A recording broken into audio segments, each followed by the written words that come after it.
this video is for you if you are tired of being bitter, seeking revenge, feeling all twisted following your divorce. If you're in that space, here's some things that you can do to kind of get out of that space. So first things first, none of us are really ourselves when we go through a traumatic time. So if it's in your nature to not kind of be bitter and twisted, and you're finding yourself very bitter and twisted following this breakup, it's okay that you are having an abnormal response for yourself. It's obviously kicked off some kind of quest for justice. Maybe you feel wronged. Maybe they, ran off with somebody and blindsided you, or, maybe something has happened here that you just feel you've been at the wrong end of justice, and it's kicked off something within you where some needs have been violated. It is important to take a look at that stuff, because when we are consumed with a quest for justice that does not have a healthy outlet, and we are seeking revenge, and we are in that kind of bitter space, what's really happening is we're only really hurting ourselves, because we're taking poison almost hoping that the other person is going to die. We are the ones that are ultimately hurting ourselves by filling our lives with that quest and that bitterness and revenge mission. Revenge is not something that you can get away with without having lasting consequences on your own life. It also, for most people, if they're truly honest about it, it violates their own principles and values and code. And they struggle with the long-term consequences of that mission. They struggle to live with themselves. They struggle to reconcile that mission. Now, in some ways, the need for revenge or a quest for justice, it can feel weak walking away from something. It can feel like, I was wronged, and actually this is my way of a reckoning. This is my way of having justice occur. So I will focus on my revenge mission. I will focus on this kind of carrying this anger around, because they don't deserve my forgiveness, and they don't deserve me condoning what has happened.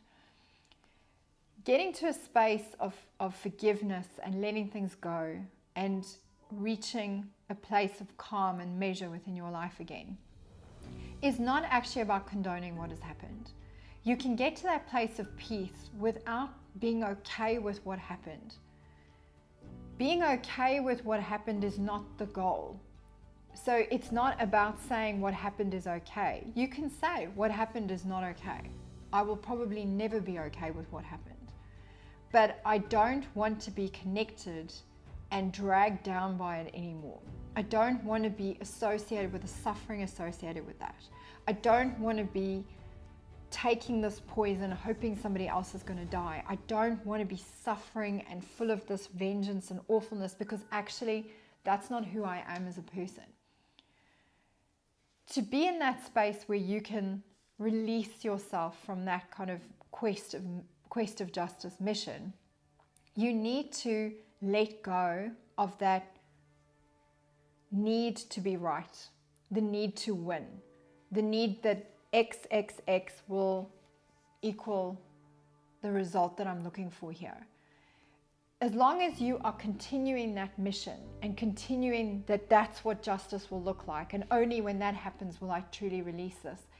This could be a very, very long journey for you, and you could consume yourself in that negativity and really do yourself a lot of damage long term.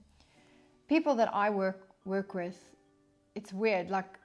I realized after a few years of running my business that I could spot somebody who was divorced within about 20 seconds.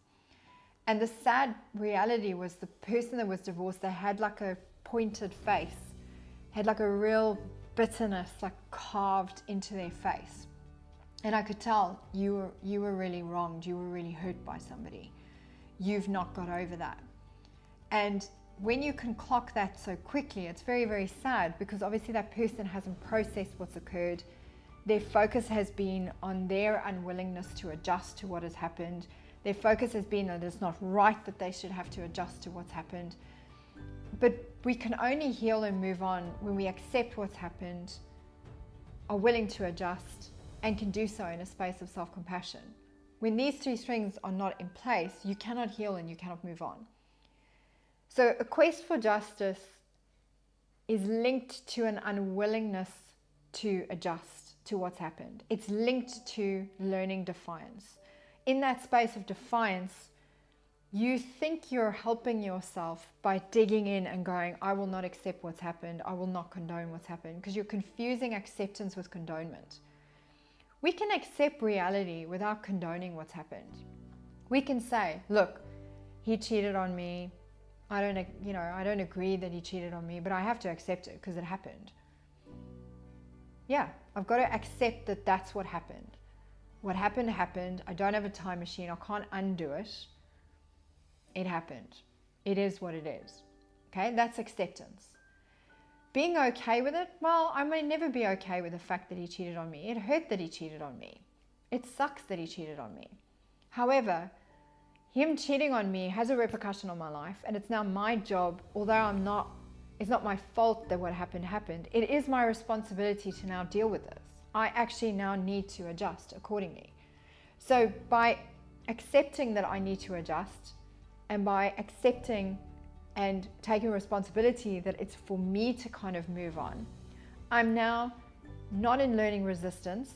I've accepted what's happened. I'm not in learning defiance, where I'm unwilling to adjust to what's happened. And if I can do it in a space of understanding that I'm struggling with this, it's hard for me, but this is what's right for me, I'm doing it in a space of self-compassion. So that's how the process that you need to go through to get out of that angry vengeance space. Now, why should you get out of this angry vengeance space? Because the only person that is really getting hurt is you, and probably your kids, because they're seeing this play out. And how it plays out, it hurts them to see you suffer like that. It hurts them when you have that animosity and hatred and vengeance towards your ex. It kind of hurts yourself. It hurts your future prospects. Whether you like it or not, people can see that about you. They can see that you're in that kind of bitter and twisted space. Nobody wants to be around that bitter and twisted space either, because it doesn't feel like a lightness. It doesn't feel like a space of like attraction or like fun or healing or growth. It feels heavy and dark and holding on to things. Okay, so if you're struggling and you're in this wrestle with this quest for justice, you don't know how to get out of it and you need some coaching to get out of it, come and join one of our programs. Process what's happened to you so you stop getting so triggered. Get into that space of accepting and adjusting to what's happened, and healing will be yours. Take care.